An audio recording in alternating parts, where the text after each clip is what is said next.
Salut les prolos, bienvenue sur la nouvelle chaîne de Vodka et Pitch. Coucou.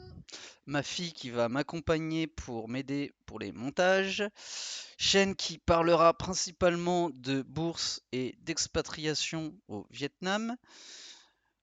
Je vous raconterai mon histoire qui est très intéressante parce qu'en fait j'ai commencé la bourse il y a moins d'un an. Je n'y connaissais rien du tout. Euh, voilà. J'ai fait ça plutôt sur un coup de tête et je pense que beaucoup de gens aujourd'hui se posent la question de comment faire pour commencer la bourse et on a tous des inquiétudes où on se pose la question de savoir comment faire. Alors les gens hésitent, ils ont peur, ils se disent que c'est dangereux et c'est vrai qu'il y a des risques, on va pas se mentir.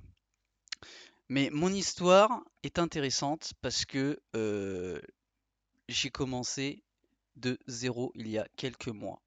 Je suis pas devenu riche, ça on va pas se mentir, mais c'est le parcours qui est intéressant parce que on peut croire que c'est la roulette russe et qu'on va tout perdre. Or, c'est pas du tout le cas. Tout le monde peut le faire. Il suffit juste de réfléchir un petit peu, de pas faire n'importe quoi et peut-être parfois de pas faire les choses sur un coup de tête comme beaucoup de gens le font. Je vois beaucoup de gens aujourd'hui qui sont pas du tout intéressés par la bourse parce qu'ils voient ça plutôt comme un jeu.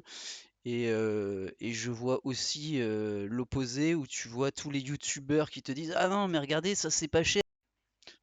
C'est pas parce qu'une action elle a perdu 20 ou 30% que elle est intéressante pour autant. Parce que tu peux très bien avoir en fait une entreprise qui est intéressant enfin, à acheter parce que le cours il a baissé et tu as envie de te placer.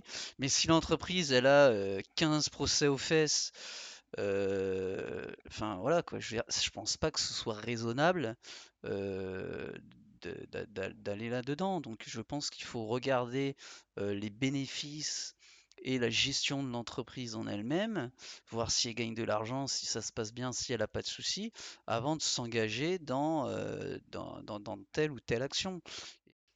Moi, je suis pas professionnel de la bourse, j'ai pas, voilà, je pars vraiment de moi-même pour apprendre à gérer mes trades et mes achats d'ETF ou d'actions. Personne me conseille, je me débrouille tout seul et voilà quoi. Mais j'essaye vraiment d'avoir une stratégie plutôt que d'aller dans des trucs. Alors j'ai fait des erreurs, hein. J'ai fait beaucoup d'erreurs, on va pas se mentir, en quelques mois de bourse. Quand je suis arrivé au tout début, j'ai acheté quelques, euh, quelques trucs qui étaient vraiment pas terribles. Mais bon, bref, je pense que si on fait pas d'erreur, on,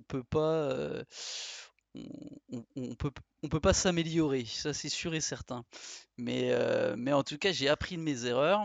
J'ai changé deux, trois fois de stratégie parce que bon, tu peux acheter, tu peux acheter des choses et te dire ah non mais ça c'est bien, ça va monter, machin tout ça. Et des fois c'est pas forcément le cas. Donc ou alors acheter des trucs où ça plonge tellement qu'au bout d'un moment tu te dis ah ouais putain là, je suis dans la mouise. Qu'est-ce que je vais faire? Je suis foutu. Enfin bref. Mais il y a des petites stratégies que tu peux mettre en place, des petites choses que tu peux faire et qui te permettront de sortir des mauvais choix que tu as fait précédemment. Donc voilà, c'est la fin de l'émission et Surtout, abonnez-vous à la chaîne. voilà le petit message de pitch. Abonnez-vous à la chaîne. Voilà, je vous remercie. À plus.